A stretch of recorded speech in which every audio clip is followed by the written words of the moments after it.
I'm Craig Kenneth, a relationship coach and a psychotherapist.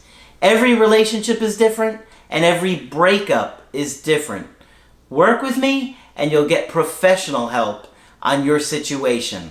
And if you're in no contact, focused on personal growth, my workbook series, The Knowledge, will help you make changes like you've never made before. Available now at AskCraig.net.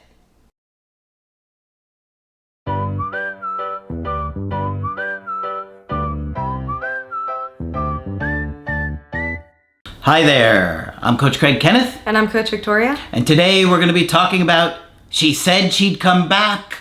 I'm holding her to it. If somebody tells you that, you are going to hold them to it, right? You're going to think about it every day until they do. Yeah, exactly. But it's been 38 years. She said she'd come back.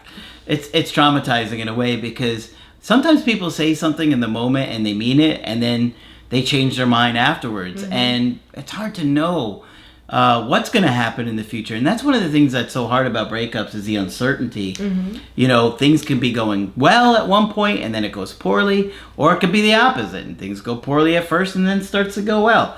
So don't just assume that because it's going poorly in the moment that it can't turn around. And don't let that keep you from staying motivated in the personal growth, because if it does turn around, you're going to regret it. Exactly. And people say a lot of things when they're angry. People say a lot of things when they're in love. Yep. So take all of those things with a grain of salt. Yep. So today we're going to be talking about She Said She'd Come Back. This is an email coaching from a guy in his early to mid 30s and a woman who's in her early 20s. It's a big age gap. And, you know, age gap can make a big difference. Particularly when it's in the early 20s, right? Because a lot of times people just haven't gotten to that place in life where they're ready for something. Exactly. And we don't mean to come across as against big age gaps in general. Mm-hmm. We just see it from a developmental standpoint. Where are they developmentally in their own personal development? Yeah. It has more to do with that than the actual ages, I think. Mm-hmm. So they met in 2018 and they started dating about a month later. And they broke up in around springtime of 2022. So they lived together for almost 2 years and they had discussed getting engaged. So I wonder if that was worrying the girl here, that she was feeling like, oh my gosh, I'm not ready to get married because she's still in her early 20s. Mm-hmm. So I think that could be part of it. He said, started dating after her pursuing me. She had immaturity issues and we had some differences in terms of cleanliness and organization. He's clean and she's messy. They didn't have major fights, according to him. But she often told me I deserve better, which is an interesting thing to say. Mm-hmm. To me, that comes from like a place of guilt, right? There's something that's going on. Why they feel guilty that you're with them, that maybe you're tolerating something and that you deserve better than this. I'm dragging you down. Mm-hmm. I shouldn't be putting you through this. Or maybe that they're doing something behind your back. I get the vibe of self-esteem issues. And that's too, yeah, sure. Mm-hmm. So there could be quite a few reasons behind you deserve better. Yeah, low self-esteem. Yeah. You deserve somebody who can do all these things. I can't do these things like you want. You have this high-profile job and I'm not working. Things like that, yeah. Right. She often told me I deserve better. I'd reassure her that she's the one I love. She eventually started to hate her company and became grumpy. In May, she confessed getting into more debt and I deserve better. Okay, so she's in a financial situation where she's not doing well for herself and now she probably feels guilty. Like, my life is a mess. You have it all together. You're clean, messy, you deserve better. Well, and also thinking about this impending commitment. What will it mean if we were to get married about my debt? Will you then have to carry not only the burden of this relationship, whatever self-esteem issues she might be feeling, but the very practical financial situation? Yeah. All of that combined. It's a lot. I talked it out, or so I thought. but she packed up and moved to her parents while I was golfing. Wow. Now that's cruel. Yeah, and it's also extremely avoidant. I don't want to deal with this situation. I don't want to confront you. I just want to escape. And escape back to her parents' house, which is very interesting. Yeah, but it's mean to just disappear on somebody while they're out of the house. He's like, I'm going golfing. And she's like, and I'm going...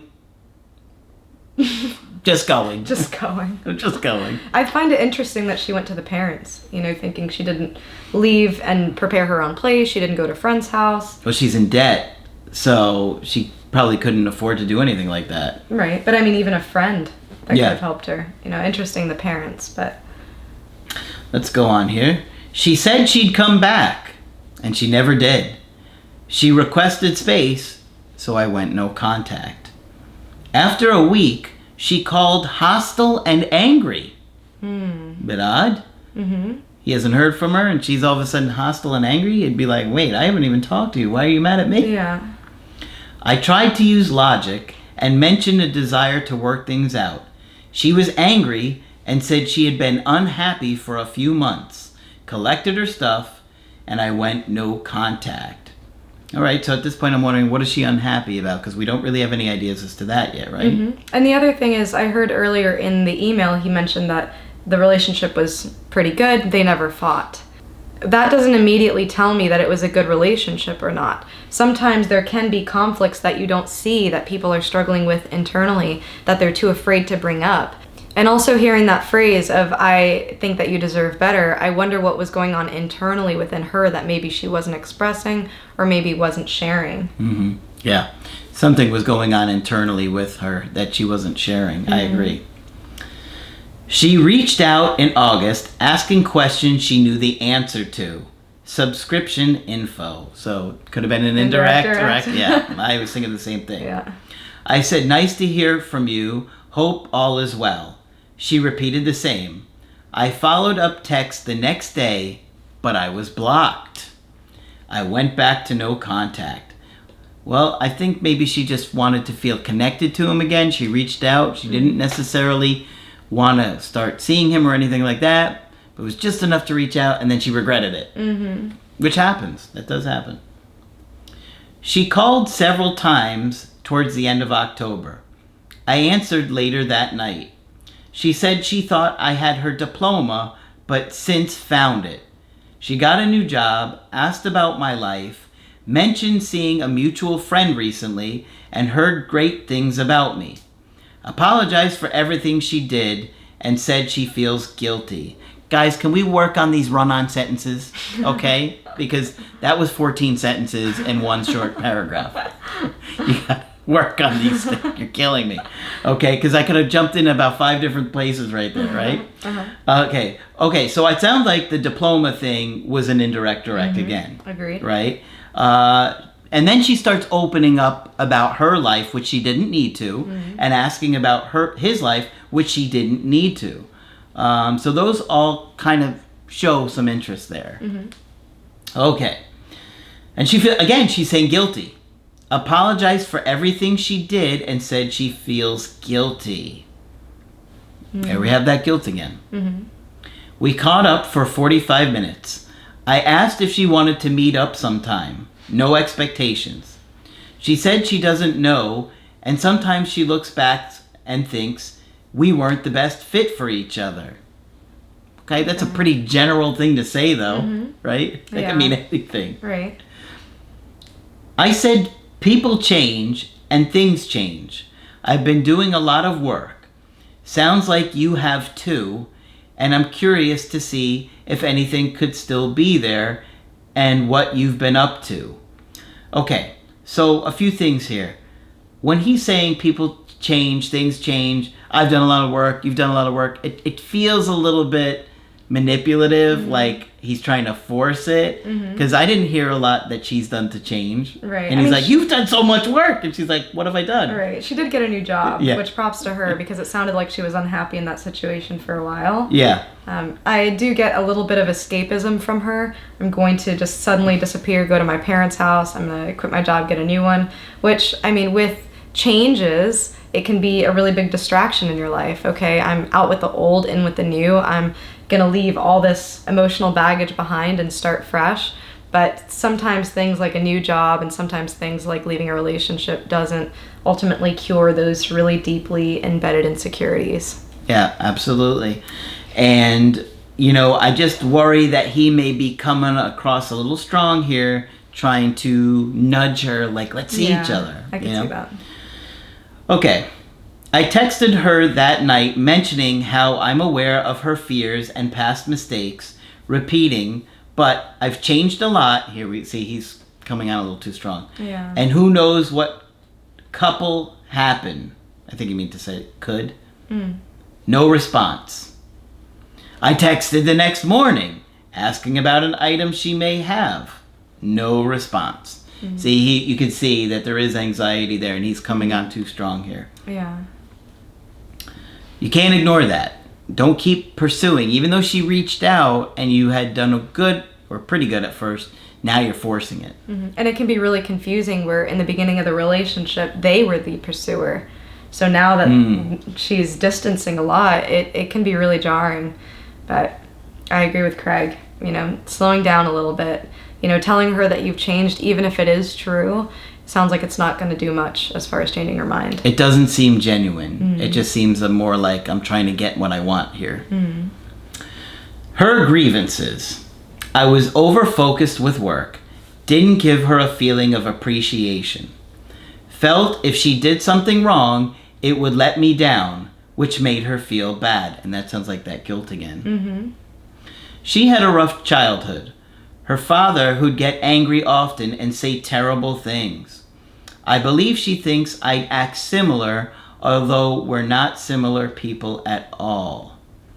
Well, it could just be that it was so difficult that she's sensitive to that. And so she's always afraid of criticism because she got it. Right. And we don't talk about verbal abuse as much on this channel and really as a society, but that stuff can really leave scars just as much as physical abuse or any other type of abuse. Yeah. We, as children, internalize our parents' voices. So when our parents continually say things like, you're useless, you're stupid, you're never going to amount to anything, those things stick with us. And it seems like some of how she's acting in this relationship or some of her beliefs about them might be self-imposed based on her past experiences and low self-esteem. And I agree with you, that feeling of guilt. Yeah. I'm doing something wrong just by existing, just by being around you and being in this relationship. I'm a burden. Not living up to what you want me to live up to, meaning what he wanted her to live up to. And even to express that, even just to say that probably feels burdensome.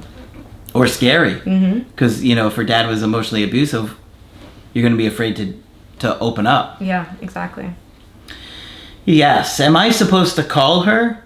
She's always been more to call or give her space until she reaches back out.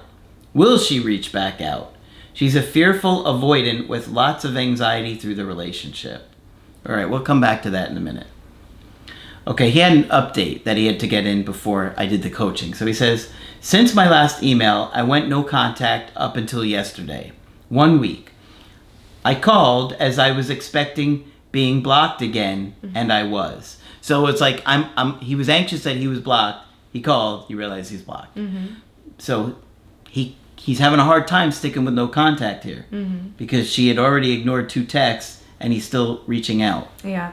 And I agree with his assessment of fearful avoidance. We're definitely seeing a lot of avoidant behaviors here, the escaping, and also the blocking. So I think that was insightful on his end. Yep. I then reached out from my home line. So now he's looking for ways to reach out. Don't answer my cell. You'll never block me from my home number. And left a voicemail explaining how I was confused she'd reached out and blocked me again after she apologized for it prior, and that she still had belongings. She knows about it, meaning the belongings, that I'd like to give her. All right. She called me, said she can't get the items until next week, and that she blocked me because she didn't want to see my messages. Well, that's kind of mean to hear, Especially after she says, I feel bad about blocking you, but I'm going to do it again. Yeah, but it sounds like it's more of what she's experiencing. Maybe it's too triggering for her. Maybe she doesn't want to confront the fact that she left this relationship. Yeah. Just wants to ignore it, pretend it doesn't exist. Yeah, it doesn't help, though. Nope. I explained to her that people change. Here we go again. And it burns me out that she is stuck in this past memory of a person that doesn't exist anymore. All right. I don't think he's really being honest with himself here. To say that that person that you were doesn't exist anymore, that's an extreme thing to say. And quite frankly, looking at your anxiety after the breakup, it's kind of saying that you are still doing a lot of those behaviors, right? Because he's repeatedly reached out to her, even though she doesn't reply. And then he goes and does another phone line, knowing that's not blocked. So it's telling her, essentially, that your anxiety-ridden behaviors have not changed. And sitting here saying that that person doesn't exist anymore, I just think you're lying to yourself. And I'm not saying you haven't changed, but to say something like this, it's too extreme. I think you've also realized a lot of things that you haven't seen in the past 2 years with her. A breakup really does bring to light all of the issues that you didn't even know existed in your relationship. So I know that this was a huge moment of realization, just hearing her say that she didn't feel appreciated. You probably didn't know that. She probably didn't say that for years and years. And so I get the tendency to want to say, I realize this now. I'm getting it. But for her, this has been a persistent issue that she's internally battled, and it's going to take a lot to be able to change her mind. Yeah. She's going to have to see it rather than just hear you say that. And when you're pushing the way that you have been with the behavior, it's not going to show her what you're trying to say. It's the exact opposite of what you're trying to convey here. Okay? He says, I've done a ton of self-improvement and learning myself. I told her I'm not trying and never was trying to rush into anything, which we can clearly see is not the case based on how you're acting here. I mean, honestly, this is what we're talking about. You're not seeing how you're really coming across because you're so caught up in your own anxiety still. He wants to repair it. Yeah, I understand. But you got to be aware of these things and correct it. Otherwise, these are the things that turn people off, especially a fearful avoidant. So he's not trying to rush anything or take away any independence, as I know she values that. And I don't know what she's been up to since we broke up nearly 6 months ago. That he just wanted to catch up. But it seems more than that, and she's going to be able to see that. You have to be honest with yourself here. Okay, I'm not saying you haven't changed or grown, but you're trying too hard. And she could easily see or point out these things to you if she was in contact with him, right? And as far as her independence, the last we know is that she was at her parents' house. So I don't know what that looks like for her. It sounds like she got a new job. Maybe that's some strides towards rebuilding her life, redefining herself, and all of that. But as of now, I think the thing that would support her independence is just giving her that space to make her own decisions. Yeah, I agree. But I think he was thinking in terms of like being committed again. Oh, I see, yeah. You know what I mean? So I think he was trying to say, I'm not looking for commitment. All right. She lost phone service driving and never got a chance to respond. An hour later, I pocket dialed her while hiking. She answered and didn't mention anything I had brought up on the prior call and said no worries about the accidental call, wishing me a good night and hike. I think she was just being polite there. And that happens all the time, butt dials. I've heard of situations where you haven't reached out to an ex for a year and sometime a FaceTime comes up or a Skype comes up or something like that, and an accidental call, and you're just like, ah! Because you guys keep obsessing about the messages you sent, and you're going to be more likely to accidentally text them or call them. So you got to make sure, go on airplane mode if you have to, do something. These things, they happen. They hurt your chances in many cases, though. I'm not sure where to go from here.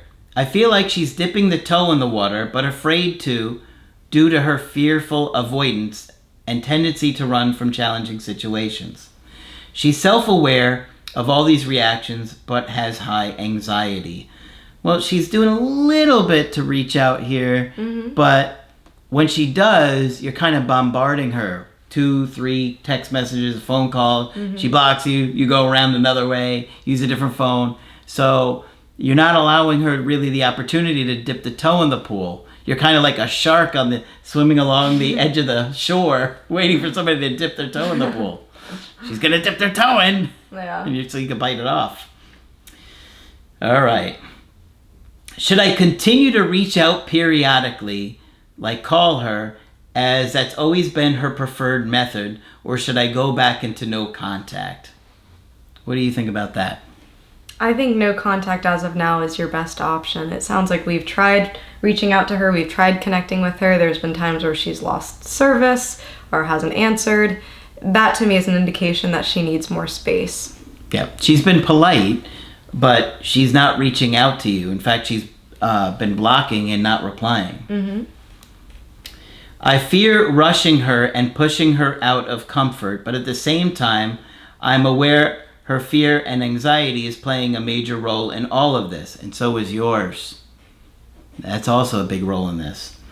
And possibly preventing her from words and actions she'd like to express. Well, you're trying to force it to happen at your speed, not hers.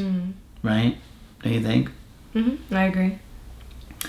All right. Am I supposed to call her? She's always been more to call, or give her space until she reaches out. Will she reach back out? All right, I do think she's going to reach back out, but not if you continue to reach out to her. You're not allowing her the time and space to do this at her speed.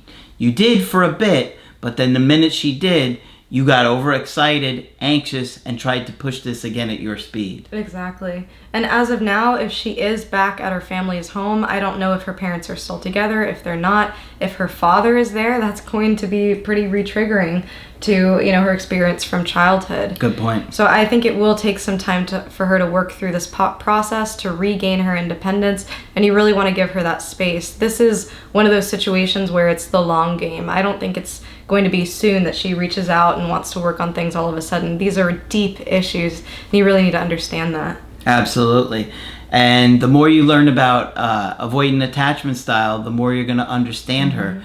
But you also have to work on your anxious attachment style, because this has driven a lot of your behavior, and you're more focused on what she's doing here and what she's doing, quote unquote, maybe wrong or that's upsetting you, instead of seeing how your behavior is having such a big impact on her behavior too.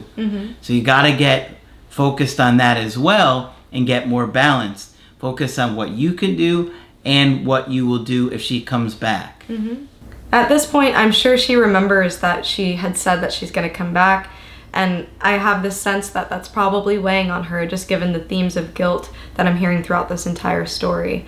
So she hasn't forgotten. It's not out of her mind. I want to remind you of that. And I just think it's going to take some time for her to really process this, to really get through this, and to get to a healthy place where she can make her own decisions, where she's able to communicate better. That is my hope for her. Yeah, and remember, she is young, and she's got to figure out some of these issues on her own.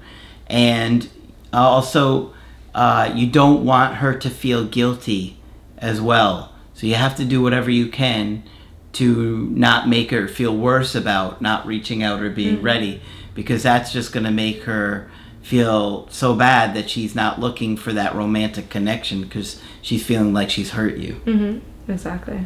All right. So hopefully this has been helpful to you. Of course, if you want to get our help personally, you can get that on my website, askcraig.net. I do email coaching and I do Skype. Coach Victoria is available for Skype coaching. I'm here if you need to talk. Just click on her name on the top of the website to get with her. But that's it for this video. I'm Coach Craig Kenneth. And I'm Coach Victoria. And we will talk with you soon.